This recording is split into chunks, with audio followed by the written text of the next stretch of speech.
Welcome to my playground. 너와 함께라면 어디든지 언제까지라도. Halo semuanya. Nah, pada pertemuan kali ini kita akan lanjut ke materi hidrolisis garam. Nah, sebelumnya nih teman-teman tahu nggak sih garam itu tuh tersusun dari apa? Ya, betul banget. Garam itu tersusun dari senyawa asam dan senyawa basa. Nah, senyawa asam dan senyawa basa baik itu yang lemah maupun yang kuat, apabila direaksikan itu akan menghasilkan garam. Nah, garamnya itu sendiri juga punya sifat bawaan dari reaksinya. Kalau seumpamanya asam lemah bereaksi dengan basa kuat, tentu aja sifat dari garamnya itu akan lebih condong ke basa. Jadi, itu bisa juga kita sebut sebagai garam basa. Begitu juga dengan sebaliknya, kalau ada asam kuat bereaksi dengan basa lemah, maka yang akan dihasilkan adalah garam yang bersifat asam. Oke, kita langsung aja lanjut ke materi. Jadi, hidrolisis garam tuh kayak gimana sih? Hidrolisis garam itu merupakan penguraian garam oleh air yang akan membentuk asam atau H+, ataupun basa, OH-. Garam hidrolisis berdasarkan sifatnya dapat dibedakan menjadi 4, yaitu ada garam asam, garam basa, garam yang berasal dari asam lemah dan basa lemah, dan juga garam netral. Nah, garam asam tuh berasal dari apa sih? Garam asam itu jadi tersusun dari asam kuat dan basa lemah. Karena asamnya itu kuat, maka garam itu akan cenderung membawa sifat dari si asamnya. Kalau garam basa itu kebalikannya dari asam, karena dia tersusun atas asam lemah dan juga basa kuat, sehingga garamnya itu akan cenderung membawa sifat dari yang kuat, yaitu si basanya. Nah, gimana jadinya kalau asam lemah sama basa lemah itu yang bereaksi? Jadinya nanti garam itu akan membawa sifat berdasarkan Ka dan Kb-nya. Kalau Ka yang lebih besar, maka itu akan menjadi garam asam, dan kalau Kb-nya yang lebih besar, maka itu akan menjadi garam basa. Nah, terus gimana tuh kalau asam kuat bereaksi dengan basa kuat? Mana yang bakal lebih menang? Nah, kalau dua-duanya sama-sama kuat kayak gini, maka si garam nggak akan membawa sifat dari komponen penyusunnya. Si garam akan memilih jalan tengah alias jadi garam netral. Oke, sekarang kita lanjut ke pembahasan garam asam. Tadi kan udah tahu nih garam asam itu terbentuknya dari apa aja. Garam asam itu kan dari asam kuat sama basa lemah. Nah, sekarang kita langsung masuk aja ke dalam contohnya. Di sini kita punya garam AgCl. Garam AgCl itu kan terdiri dari senyawa Ag+ dan Cl-. Nah, Ag+ ini kita reaksikan dengan H2O akan menghasilkan AgOH dan H+. Kemudian kalau Cl- kita reaksikan dengan H2O itu tidak akan membentuk suatu senyawa apapun. Jadi reaksi hidrolisis dari AgCl itu adalah Ag+ ditambah H2O menghasilkan AgOH plus H+. Karena di dalam larutan terdapat ion H+, maka larutannya bersifat asam.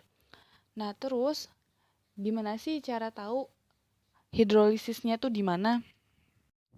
Nah, caranya itu dengan cara nyari tetapan hidrolisisnya atau KH. Cara nyari KH itu tinggal KW atau tetapan air dibagi dengan KB, tetapan basanya. Nah, untuk dapat itu semua kita juga pasti harus tahu konsentrasi H+ di dalam hidrolisis tadi. Gimana sih cara nyarinya? Cara nyarinya tinggal akar KW dibagi KB terus dikaliin sama kation garamnya. Itu untuk yang monoprotik. Kalau untuk yang poliprotik atau banyak, itu akar KW dibagi KB dikali N.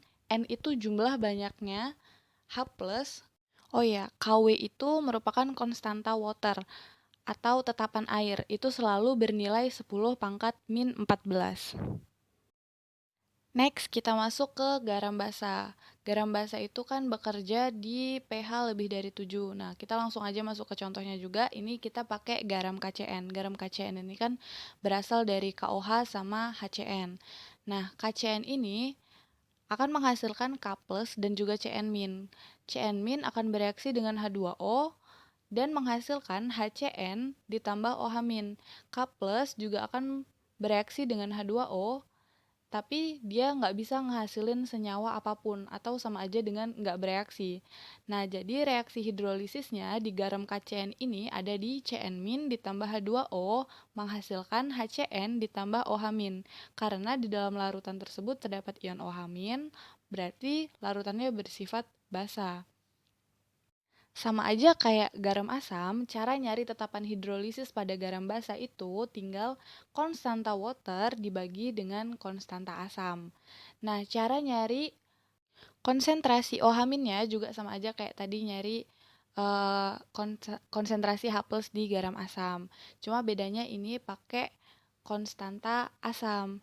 Jadi caranya konstanta water dibagi konstanta asam dikali dengan kation garam terus hasilnya itu diakarin. Itu buat cari yang monoprotik. Kalau untuk cari yang poliprotik, konstanta water dibagi konstanta asam dikali banyaknya eh, ion OH- terus dikalikan dengan kation garamnya. Itu buat yang poliprotik. Jangan lupa tadi diakarin. Selanjutnya kita move ke garam asam lemah dan basa lemah. Nah, tadi kan udah dijelasin nih. Kalau asam lemah sama basa lemah bereaksi itu akan menghasilkan apa?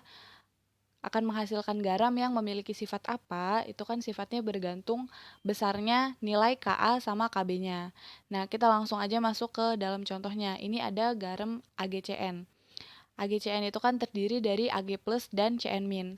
Nah, ini Ag+ bereaksi dengan H2O, dia akan menghasilkan AgOH ditambah H+. Kalau Cn bereaksi dengan H2O, dia akan menghasilkan HCN ditambah OH-. Nah, itu dari Ag dan Cn yang bereaksi dengan H2O, dua-duanya ada ion H+ dan OH-nya. Jadi, reaksi hidrolisisnya itu adalah Ag+ ditambah Cn- ditambah H2O akan menghasilkan AgOH ditambah HCN karena di kedua reaksi Ag sama Cn itu tadi ada ionnya.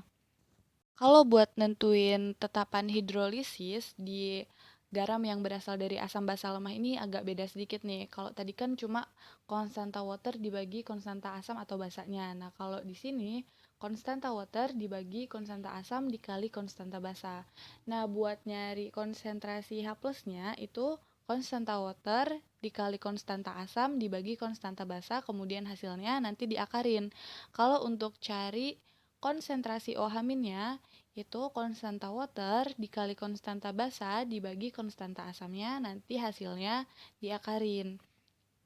Oh ya, garam yang berasal dari asam lemah dan basa lemah ini, kalau Ka dan Kb-nya sama, maka dia garamnya akan bersifat netral karena dia nggak bisa saling menyalip Ka dan Kb-nya, makanya dia netral.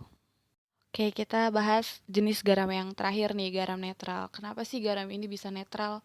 Karena dia kan terbentuk dari asam kuat dan juga basa kuat. Nah, jadi pH yang akan terbentuk dari proses hidrolisis tadi itu pasti akan bernilai 7. Dengan kata lain, garam yang terbentuk ini nggak mengalami proses hidrolisis sama sekali karena dia sama-sama kuat. Jadi dia saling menetralkan malahan.